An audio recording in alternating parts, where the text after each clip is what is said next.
Hi folks, this is Jay. Hope you're okay today. It's good to see you. I just want to talk about evolution and inquisitions.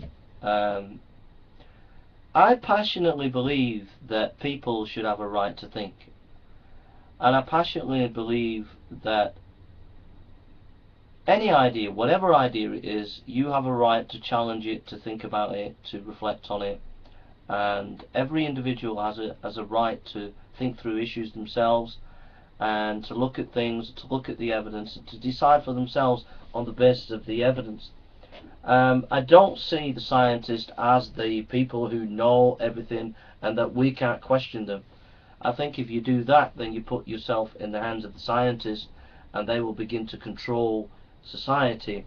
And I don't think control should be with an intellectual elite of any kind, whether it be scientists or anybody. I think that control of society should be with ordinary people. So it's vital that ordinary people should be given the right to be allowed to question, to think, and to reflect. And nobody can pull the wool over their eyes with the argument of authority by saying, I'm a scientist, I know better than you. Yeah, we give scientists respect, but at the same time, they're not God. And at the same time, they can make mistakes. And at the same time, everybody can research things and find out whether they're correct or not. So that being the case, my basic argument there is what I would call democracy of knowledge. I'm very passionate about it, that knowledge should be democratic, that it should be open to everybody to be able to explore, to think, and nobody should come along and trump them with the authority card. Otherwise, if they do that, you put the hands of the control of democracy into the hands of an intellectual elite, and they don't know best on many things, yet they think they know best. The people know best and give the power to the people. So it's important you know that, because evolution is something that is run by an intellectual elite.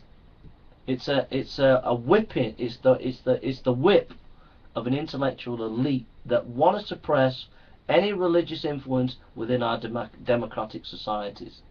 So, to keep Christianity down, or to keep any other religion down, evolution is brought out as the whip, because they say, well, we were actually come from a trilobite, we come from apes, we come from animals, whatever, we've evolved, and at the end of the day, that's the way it is, and your religion is irrelevant, it's not scientifically based, and they bring this out. So if you would think, if this scientific base of evolution is correct, you would be allowed to question it, you would be allowed to challenge it, you would be allowed to think about it, to discuss the negatives as well as the positives. But guess what?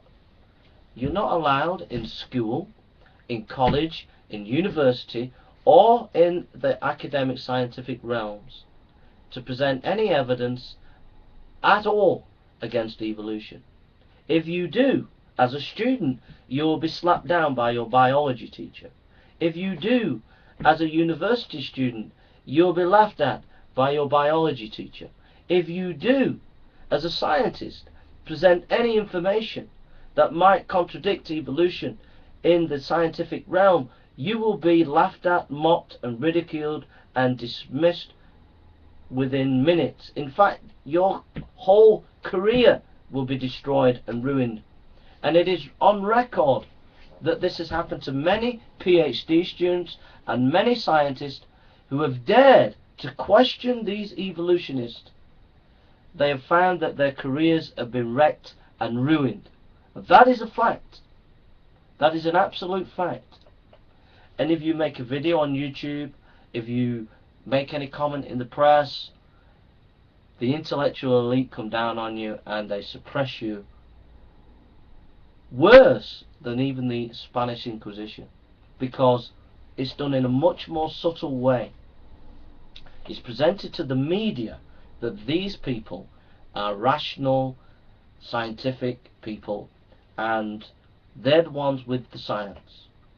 But behind the scenes, there is a nasty, dirty media campaign of destroying scientists and PhD students and anybody who would actually stick their neck out and question these evolutionists. I'll give you an example.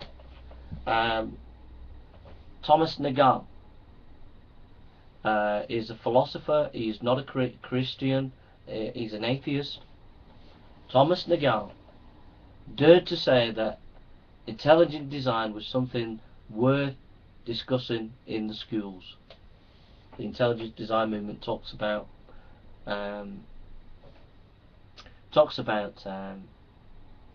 you know, that an intelligent designer created the universe, and we can see it by looking at DNA and the complexity of DNA.